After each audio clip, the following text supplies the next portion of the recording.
The album came to me in a banker's box, carefully packed with tissue paper and labeled Great Aunt Margaret's Estate, Handle with Care. My cousin Rachel had sent it after cleaning out our elderly aunt's home in Wisconsin, along with a note. You're the family historian. Maybe you can make sense of this. There's one photograph in particular that's been bothering me. I'm the keeper of our family's genealogy, the one who maintains the sprawling family tree, digitizes old photographs, and answers questions about who married whom and when. It's a hobby that started innocently enough, but has consumed countless hours of my life. I love it. The album was beautiful, leather-bound with ornate gold tooling, the kind of heirloom that would have been expensive in its day. Inside, the thick black pages held dozens of photographs mounted with corner tabs, each carefully labeled in white ink with names and dates. Most of the photographs were from the early 1900s, showing our family in their Sunday best. Stern-faced men in suits, women in high-necked dresses, children arranged in stiff poses. I recognized many of the names: my great-great-grandparents, their siblings, various cousins and relatives. But one photograph stood out immediately. It was larger than the others, professionally mounted, clearly a special studio portrait. The image showed 8 people arranged in the formal style of the era.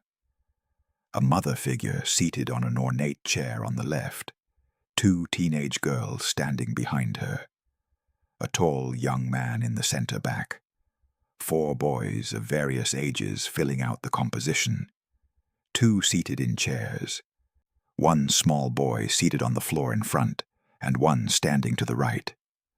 The notation beneath read, "The Anderson Family, Chicago, 1909. I knew the Anderson family. They were my great-great-grandparents on my mother's side. I'd researched them extensively.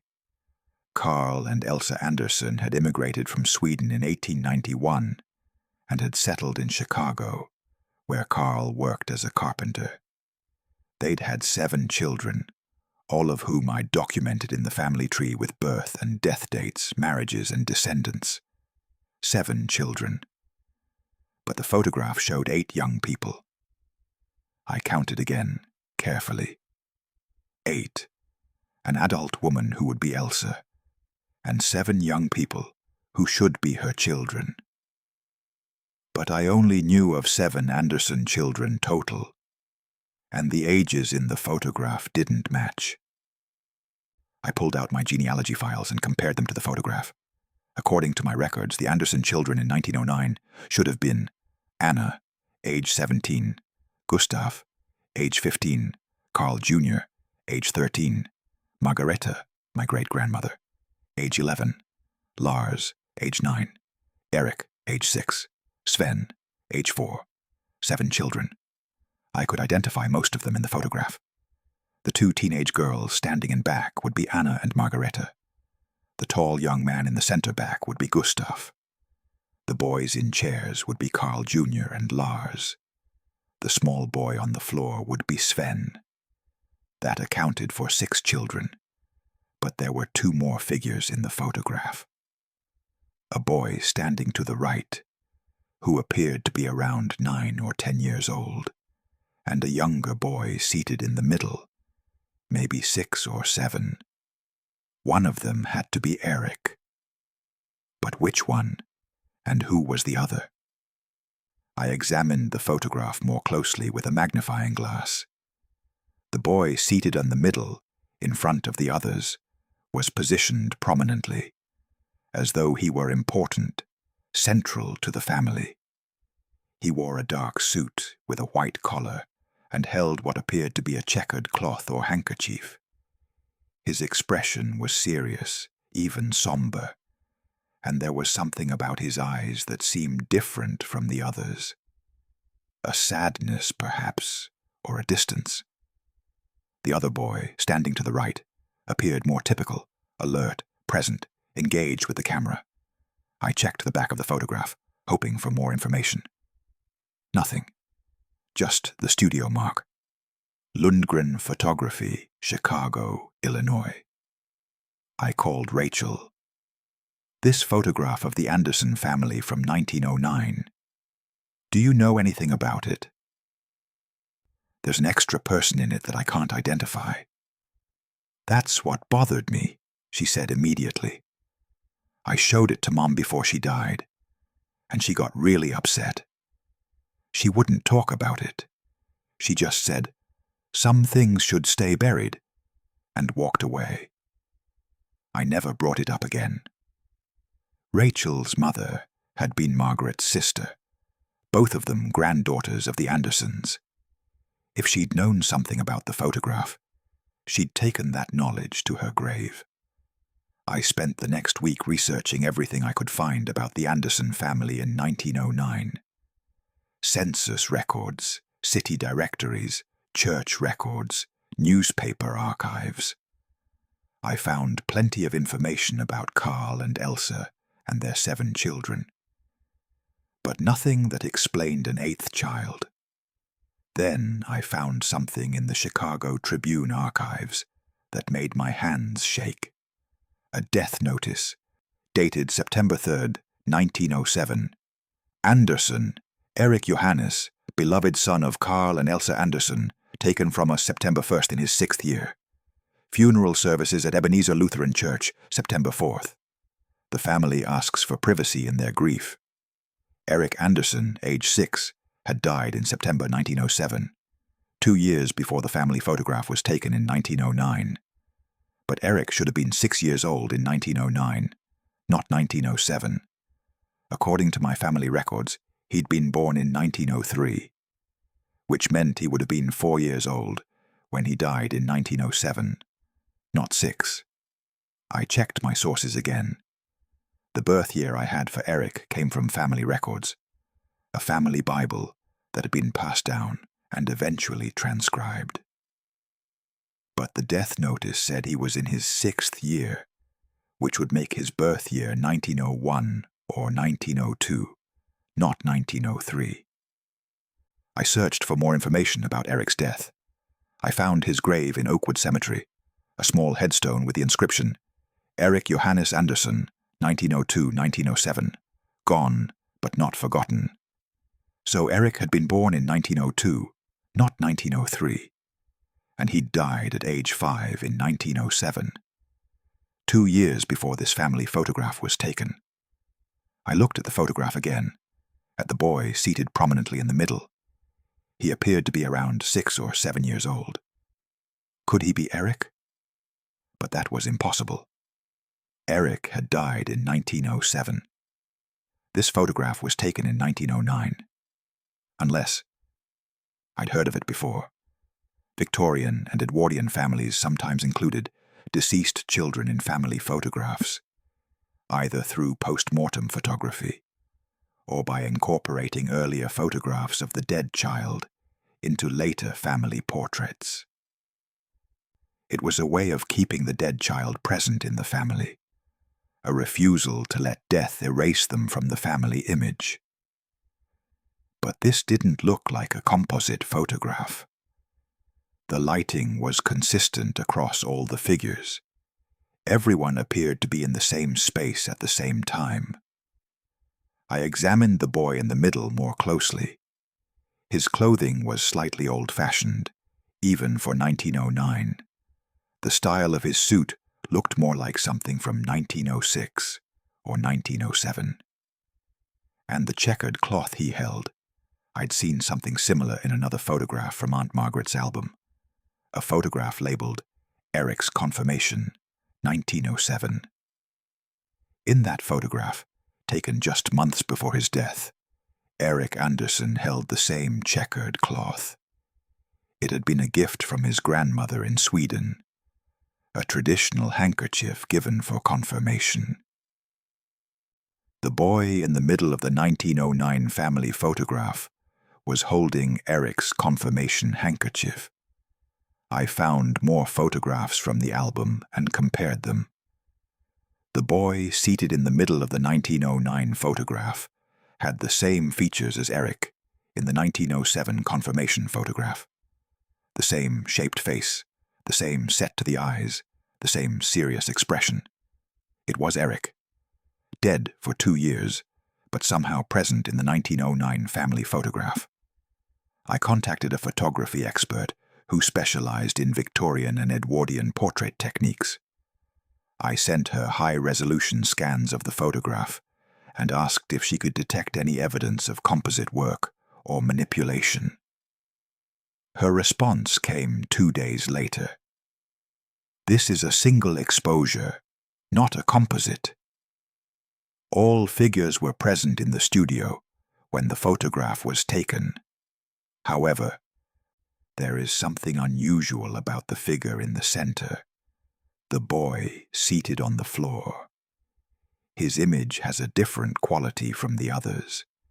It's subtle, but the grain structure is different, almost as though he's been photographed through a veil or thin fabric. I've seen this before in some spirit photographs from the period, though I can't explain the mechanism. Spirit photographs. The Victorian and Edwardian eras had been obsessed with spiritualism, with the idea that cameras could capture things the human eye couldn't see. Mediums and spirit photographers had claimed to photograph ghosts, spirit guides, deceased relatives. Most of it had been fraud. Double exposures, models draped in gauze, transparent images created through various tricks. But some cases had never been satisfactorily explained. I researched the photographer, Lundgren Photography in Chicago. I found that Gustav Lundgren had operated a portrait studio on Clark Street from 1895 to 1920. He'd been known as a skilled and respected photographer, but I also found something interesting in a Swedish-language newspaper from 1910, an article about Chicago's Swedish community that mentioned Lundgren in passing. Mr. Lundgren is known among our community for his sensitive approach to bereaved families. He has developed special techniques for memorial photography that comfort those who have lost children. Special techniques for memorial photography. Techniques for photographing bereaved families with their dead children. I found an interview Lundgren had given to a photography journal in 1912, discussing his work. When a family has lost a child, they often wish to have a photograph that shows the complete family as it should have been. I have developed methods that allow the lost child to appear with their siblings, even when the child is no longer with us. The details of my technique are proprietary, but I can say that it involves careful exposure and a sensitivity to the family's grief. The results bring great comfort. Lundgren had been making photographs that included dead children. He'd called them memorial photographs, portraits that showed the family complete, despite death's interruption. But how had he done it? The photograph of the Anderson family showed no obvious signs of manipulation. The photography expert had confirmed it was a single exposure. Yet Eric appeared there, dead for 2 years, holding his confirmation handkerchief, positioned as the center of the family composition. I found more information in family letters I'd collected over the years. A letter from Elsa Anderson to her sister in Sweden, dated May 1909. We had a family photograph made last month. It was important to me that all our children be in it, all 8 of them. The photographer, Mr. Lundgren, was very understanding.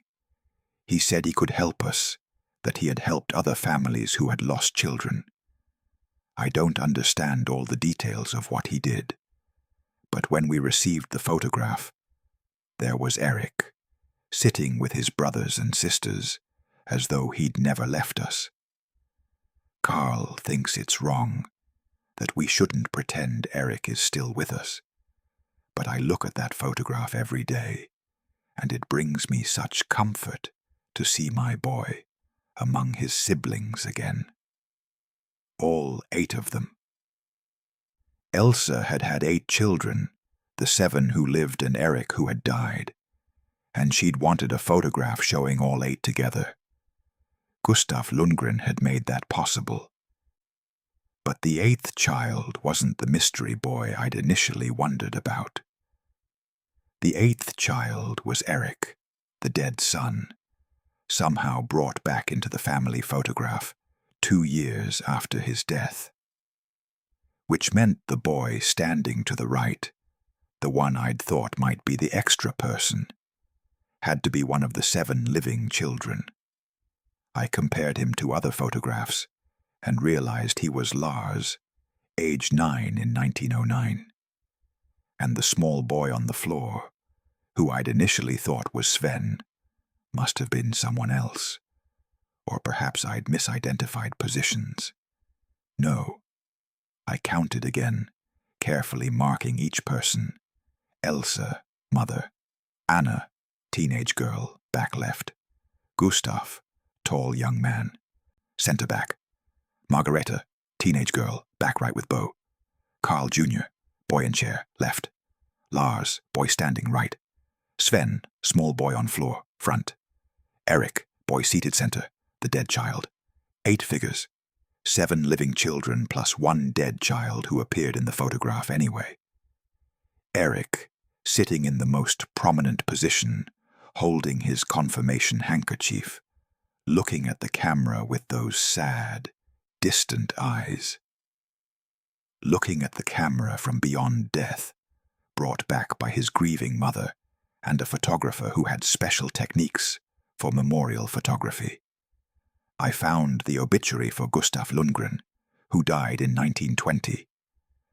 It mentioned that he'd brought comfort to many bereaved families through his sensitive memorial photography.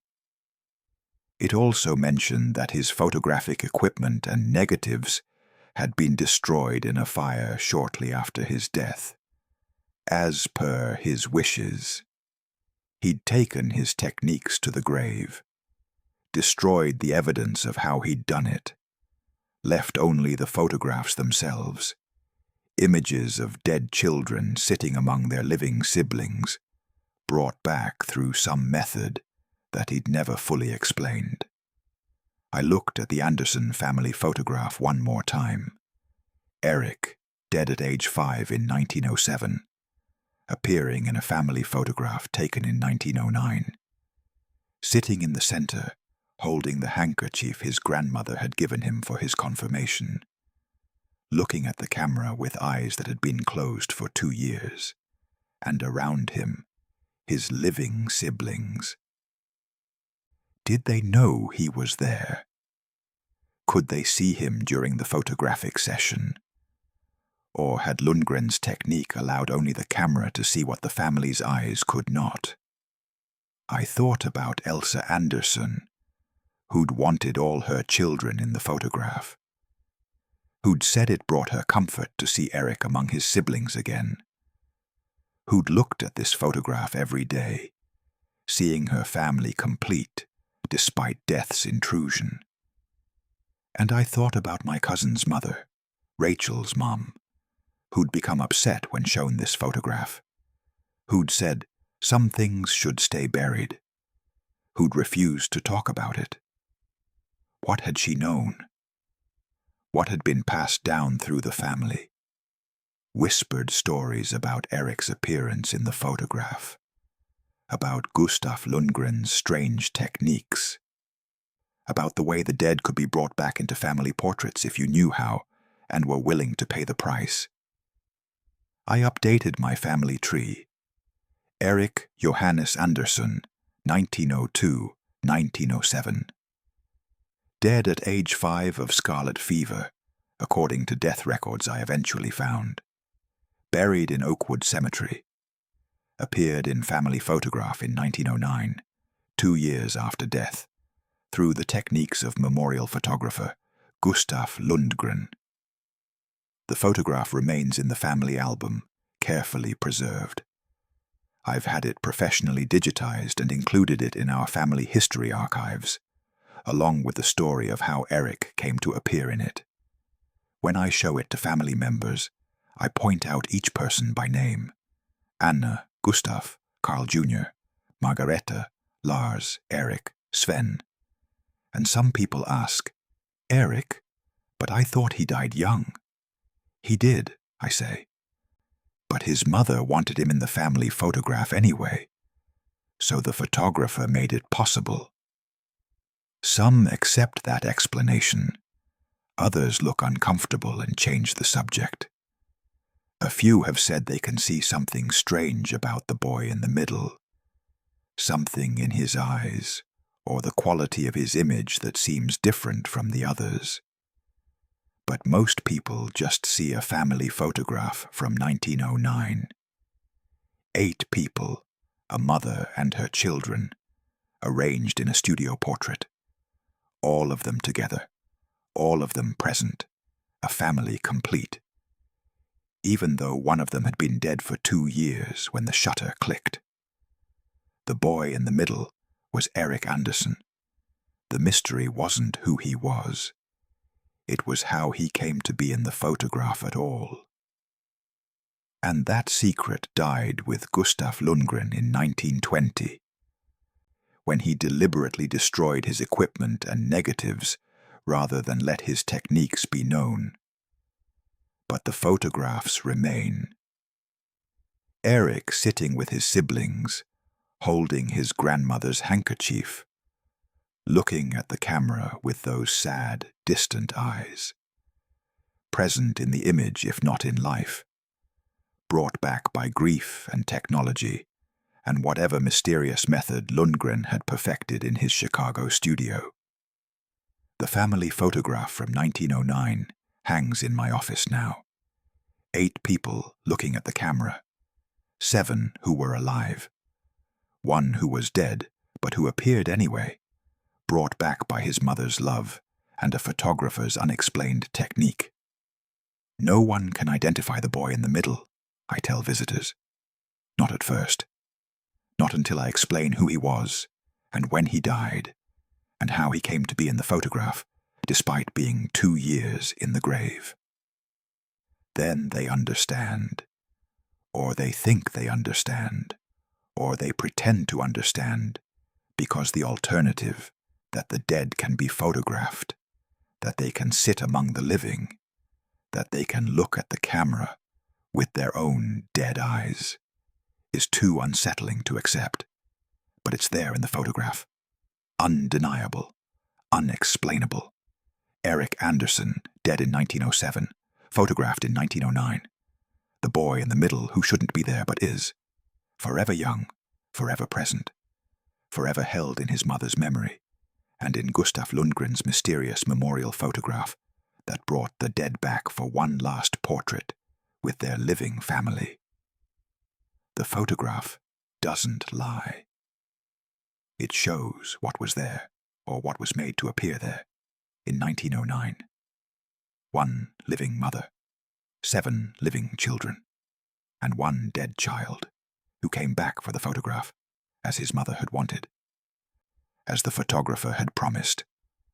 All of them together, a family complete. Even death couldn't keep them apart. Not in the photograph. Not in that captured moment when grief and love and mysterious photographic technique conspired to show the family as Elsa Anderson wished it to be. 8 children, not 7. All present, all accounted for. Even the one who had been buried 2 years before.